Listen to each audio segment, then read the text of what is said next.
샬롬 샬롬 샬롬 샬롬. 하나님 사랑합니다. 여러분 주 안에서 사랑합니다. 로마서 13장 11절에서 14절. 우리가 지금은 자다가 깰 때이죠. 11절부터 14절까지. 그러니까 너희가 이 시기를 알거니와 자다가 깰 때가 벌써 되었으니 이는 이제 우리의 구원이 처음 믿을 때보다 가까웠습니다. 밤이 깊고 낮이 가까웠으니 그러므로 우리가 어둠의 일을 벗고 빛의 갑옷을 입자.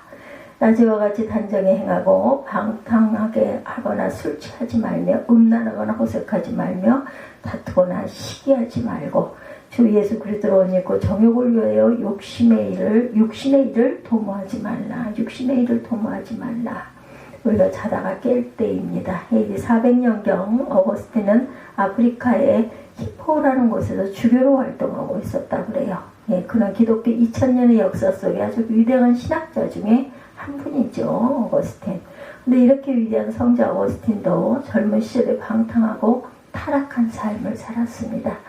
354년 북아프리카의 다가스에서 출생했어요. 어거스틴은 그의 아버지 파트라카수스는 이교도였고 어머니 모니카는 경건한 크리스찬이었습니다. 아버지가 일찍 세상을 떠났기 때문에 어머니와 두 동생과 함께 가난한 생활을 했고 고향에서 초등학교를 마쳤다고 그러죠. 어려서부터 아주 머리가 좋았다고 합니다. 어거스틴은. 그러나 가난하기 때문에 상급 학교에 진학할 수 없게 되자 동네 유지들이 돈을 모아 그를 유명한 카르타고 대학에 가서 공부하게 했다고 하네요. 그러나 그는 어머니의 기도와 동네 사람들의 기도에 어긋나게 방탕한 생활을 합니다. 호탕한 기질이 있어서 17세의 나이로 여인과 동거하고 아들을 낳기도 했죠. 그는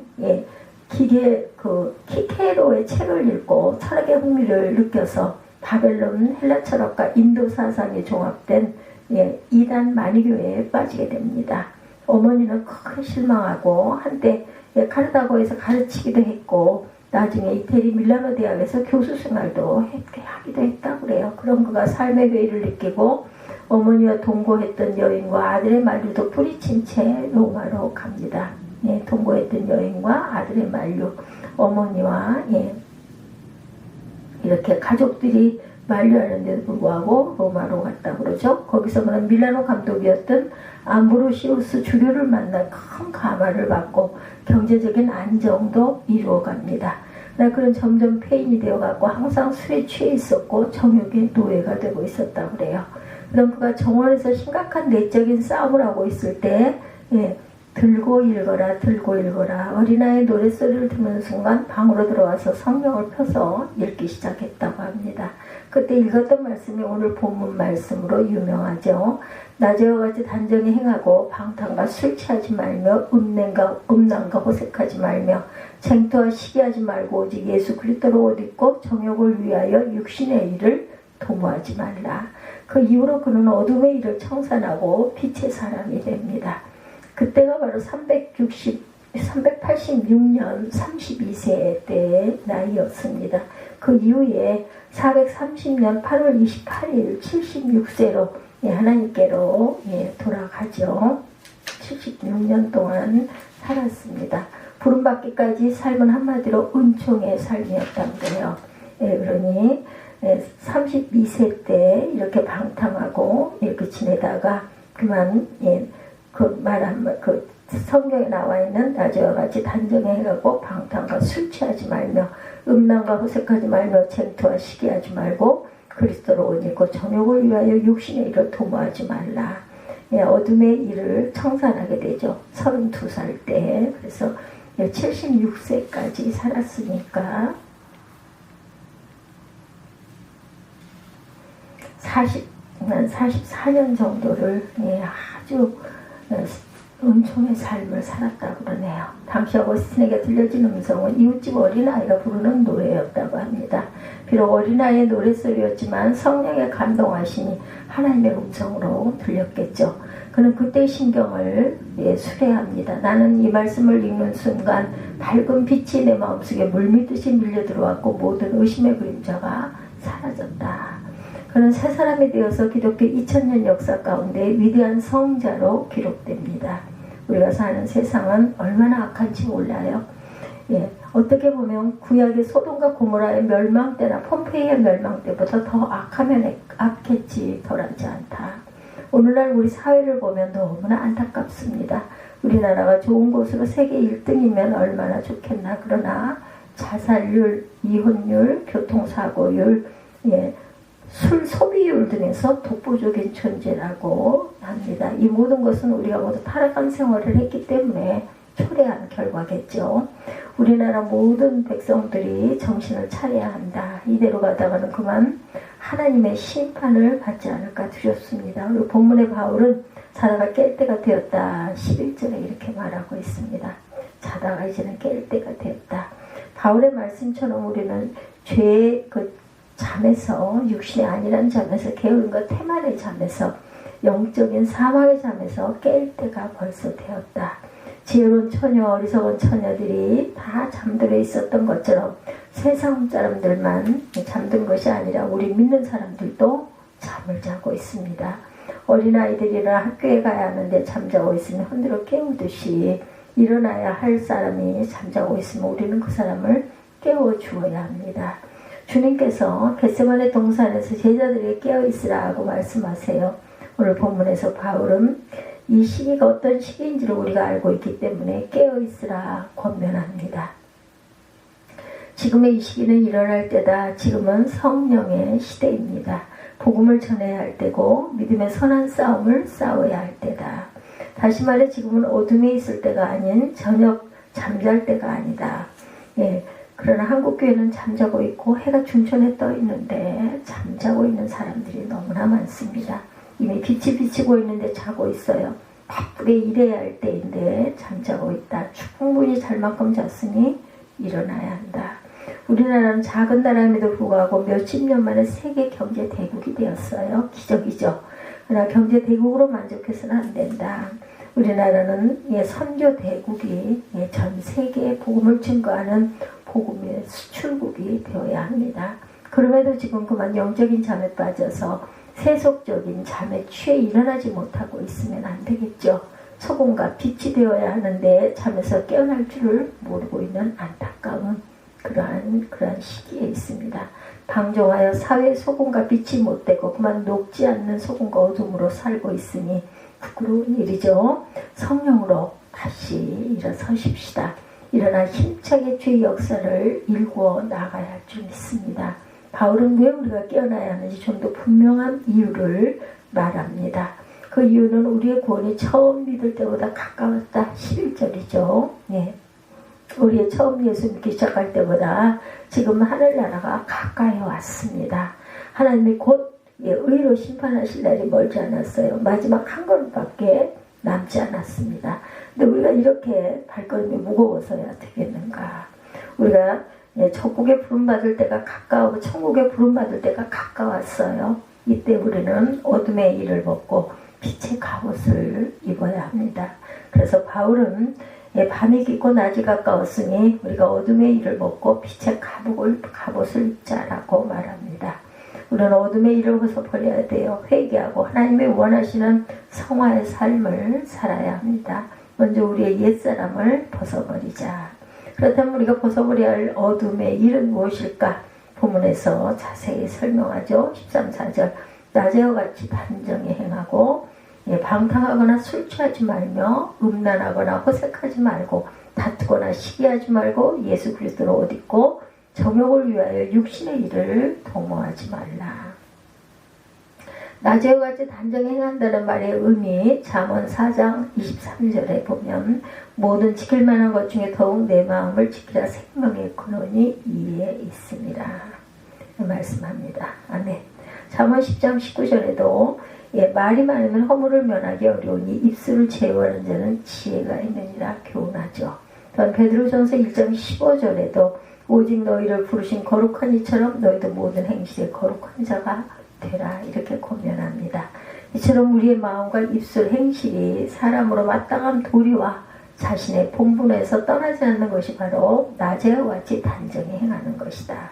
그러기 위해서는 방탕과 술 취한 음란과 호색 쟁투와 시기 등 여러 가지 어둠의 일들을 벗어버리는 것이 선행되어야 한다. 왜냐하면 마음의 선이 임하는 만큼 성령의 소욕을 쫓게 되지만 악이 있는 사람은 그만큼 악을 쫓아 행함으로 범사에 다툼이 일어날 수밖에 없다. 그러면 이러한 어두운 일들에 대해 잠시 살펴보도록 합니다. 먼저 방탕이란 무절제하고 방정한 생활로 정돈되지 못한 삶을 말합니다. 사람은 본능대로 행동하는 동물과 달리 마땅히 지켜야 할 도리가 있어요. 이러한 도리를 지키는 것이 단정한 삶이라면 자신의 욕망을 쫓아 원하는 것을 취하려고 정돈된 삶을 저버리는 것이 방탕이다. 세욕을 쫓아 음란한 생활을 추구하는 것이나 술에 취해 살아가는 등 자기 마음 내키는 대로 세상을 살아가는 것들이 모두 여기에 해당이 됩니다.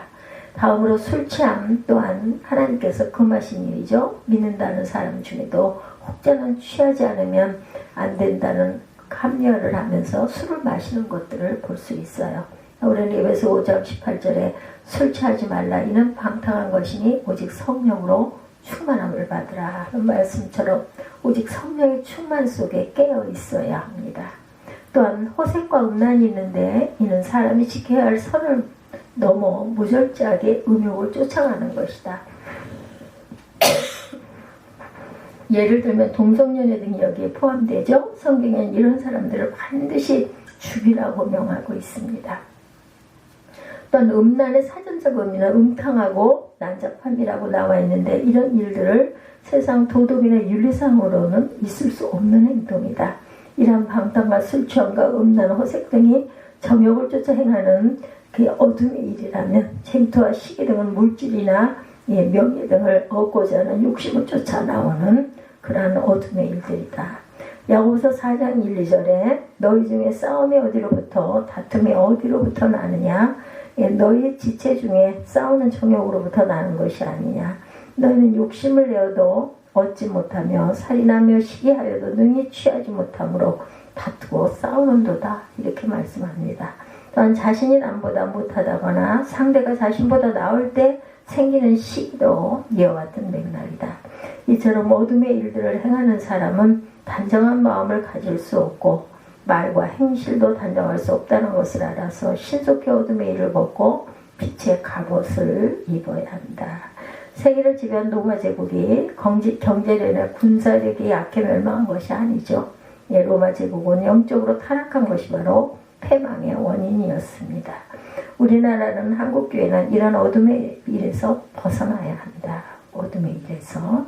이 어둠의 일을 하지 않는 것만으로는 부족합니다. 마치 아침에 잠옷을 입고 활동복을 입는 것처럼 잠옷을 벗고 활동복을 입는 것처럼 주님의 새롭게 하시는 은혜로 그리스도다운 옷을 입어야 한다. 바울은 그 옷을 빛의 갑옷이다 이렇게 표현합니다. 이 빛의 갑옷이야말로 우리가 입어야 할 우리 주님의 옷이다. 그렇죠. 구원받은 우리들은 예수 그리스도 옷을 입어야 합니다. 여기서 갑옷이라고 한 것은 예수의 재림을 앞두고 공중의 권세 잡은 마귀와 싸울 갑옷을 말합니다. 우리가 이 세상을 이기려면 길과 진리고 생명이신 그리스도로 옷을 입어야 한다. 주님을 우리의 마음과 몸에 입어야 합니다. 내가 그리스도와 함께 십자가에 못 박혔나니 그런즉 이제는 내가 사는 것이 아니요 오직 내 안에 그리스도께서 사시는 것이라. 이제 내가 육체 가운데 사는 것은 나를 사랑하사 나를 위하여 자기 자신을 버리신 하나님의 아들을 믿는 믿음 안에 사는 것이라. 갈라디아서 2장 20절 말씀이죠. 그리스도와 함께 사는 것을 타락하고 부패한 인간 심성이 휘몰아치는 불같은 정욕을 잠재울 수 있는 유일한 길이다. 주님을 모시고 살고 주님을 닮는 생활하는 사람은 세상의 더럽고 추한 본능과 욕종과 포악에서 벗어나 정결하고 평안하고 영원한 복이 넘치는 아름다운 삶을 살 수 있다는 것. 우리 사회는 로매가 무색할 정도로 성범죄와 성물란 그리고 반목과 칠시가 온 사회를 병들게 하고 있습니다. 이 죄악의 물결이 우리 성도의 가정까지 몰아쳐 들어와 이혼과 술 취함 등 많은 가정 문제를 일으키기도 합니다. 지금은 영적으로 볼 때 어둠의 시대고 절망의 시대입니다. 이러한 시대에 우리 성도들은 어둠의 옷을 벗고 빛의 갑옷을 입어야 합니다. 네, 예수의 옷을 입고 성숙한 영적인 군사로 세상을 이겨나가야 합니다. 우리를 위해 십자가에 죽었다 부활하신 주님을 우리의 삶의 주인으로 모실 줄 알아야 되겠다. 주의 말씀으로 우리 마음을 채워야 합니다. 주의 영으로 내 인격을 무장해야 합니다. 그때 우리는 세상에서 빛과 소금이 되어서 하나님의 영광을 드러내게 될 것이다. 지금은 말세예요. 그래서 우리의 구원의 날이 가까워오고 있습니다. 주님을 만난 날이 가까우기 때문에 어둠의 일을 하지 않고 빛의 갑옷을 입고 사단 권세와 싸워 이겨야 합니다. 승리의 그날까지 주님을 붙들고 희망을 잃지 않는 저와 여러분들이 되시기를 주님의 이름으로 축복합니다. 기도하시겠습니다.